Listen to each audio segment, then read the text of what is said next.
تقدیر کے لکھے پر شکوہ نہ کیا کریں، آپ اتنے عقل مند نہیں کہ اللہ پاک کے ارادے سمجھ سکیں۔ کون کہتا ہے خدا نظر نہیں آتا؟ وہی تو نظر آتا ہے جب کوئی نظر نہیں آتا۔ کتنی دلچسپ بات ہے نا، سمندروں کا مالک بس ایک آنسو سے محبت کرتا ہے۔ جس نے سکھ میں شکر کا سجدہ ادا کیا، اس نے دکھ میں رب کو بہت قریب پایا۔ امید آدھی زندگی ہے اور مایوسی آدھی موت۔ اللہ کی محبت کا اندازہ بھی کمال ہے، سب کچھ دے کر کہتا ہے کوئی مانگنے والا؟ تم وہ مانگو جو تمہیں اچھا نظر آتا ہے، اور اللہ پاک تمہیں وہ عطا کرتا ہے جو تمہارے لیے اچھا ہوتا ہے۔ قرآن پاک کی خوبصورتی یہ ہے کہ آپ اس پیغام کو بدل نہیں سکتے، ہاں مگر وہ آپ کو بدل سکتا ہے۔ اور میرے اللہ کو جوانی کی عبادت بہت پسند ہے۔ جو سجدوں میں روتا ہے اسے تقدیر پر رونا نہیں پڑتا۔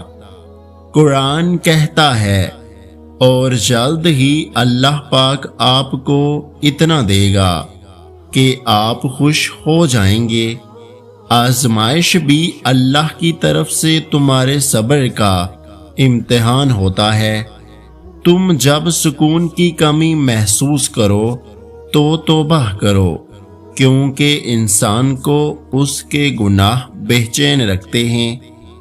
اللہ کے ساتھ تعلق تو ایسا ہونا چاہیے کہ آدمی اپنے کمرے کے اندر پلنگ پر بیٹھا ہو اور اس کے ساتھ گفتگو کر رہا ہو، کبھی روئے اور کبھی خوب مسکرائے۔ یوں ہی تو نہیں پا لیا تہجد کا سجدہ تم نے، کچھ تو ایسا ہے ناممکن جو تمہارے لیے ممکن ہونے والا ہے۔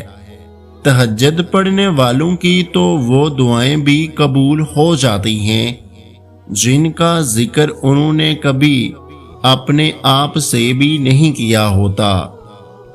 جس نے دونوں جہانوں کو سمیٹ رکھا ہے وہ تمہیں کیسے بکھرنے دے گا؟ تم بس اللہ پر یقین رکھو، کیسے ملے گا یہ سوچنا تمہارا کام نہیں۔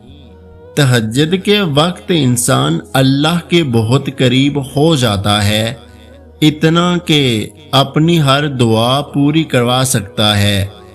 صرف نماز روزے کے بدلے جنت نہیں ملتی، مخلوق خدا کا احساس بھی کرنا پڑتا ہے۔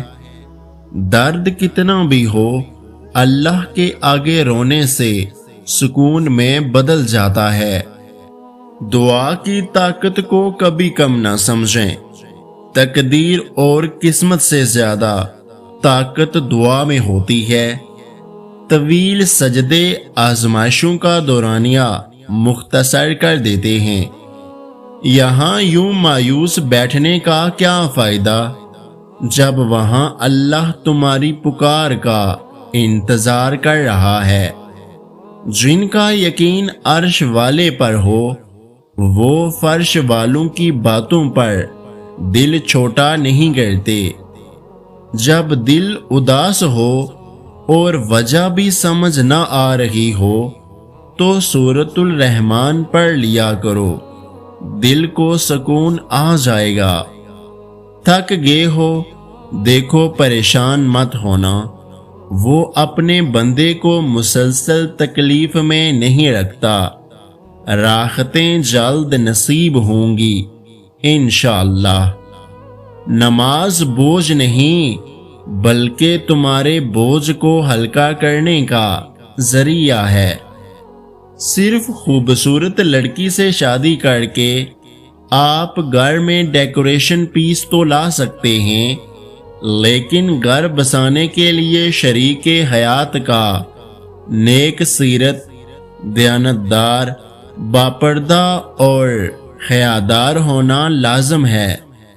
نماز پڑھنے سے صرف دنیا کی مشکلیں ہی ختم نہیں ہوتی بلکہ موت کے بعد کی منازل بھی آسان ہو جاتی ہیں۔ اگر قسمت کا لکھا ہی سب کچھ ہوتا تو اللہ پاک کبھی بھی ہمیں دعا مانگنا نہ سکھاتا۔ گھبرانا نہیں، ٹھوکر بھی انہی کو لگتی ہے جن کو رب نے تھامنا ہوتا ہے۔ کچھ رشتے اللہ پاک خود ختم کرواتا ہے تاکہ ہماری زندگی خراب نہ ہو سکے۔ بے شک وہ جو کرتا ہے بہتر کرتا ہے۔ کہانی کا مکمل ہونا ابھی باقی ہے، آزمائش کے بعد معجزہ ہونا ابھی باقی ہے۔ اور سکون پتہ ہے کیا ہے؟ اکیلے بیٹھ کر رب سے گفتگو کرنا۔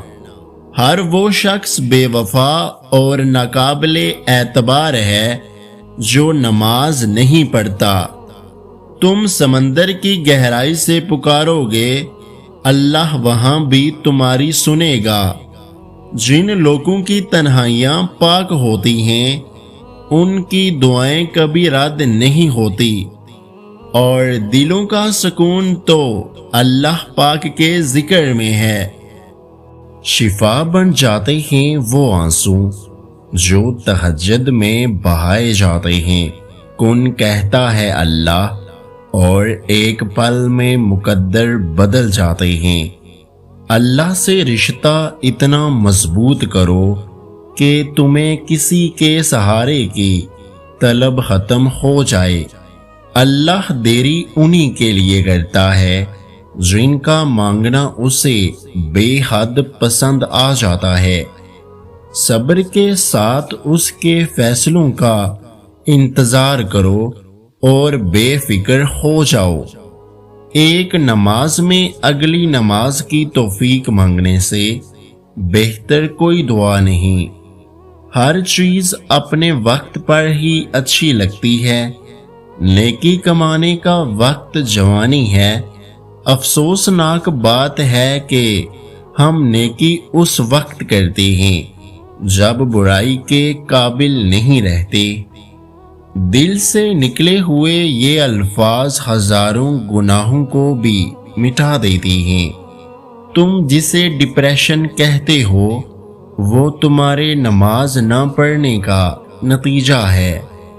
ہر عبادت کا پتہ نہیں ہوتا کہ وہ قبول ہے یا نہیں، مگر درود شریف ایسی عبادت ہے جو ادا ہوتے ہی قبول ہو جاتی ہے۔ اس سے پہلے کہ مٹی کا بدن خاک میں بنے، باوضو ہو کر مصلی پر جوانی رکھ دو۔ تمہیں آزمائش میں ڈالنے سے پہلے وہ تمہیں آزمائش سے نکالنے کا وسیلہ بنا دیتا ہے۔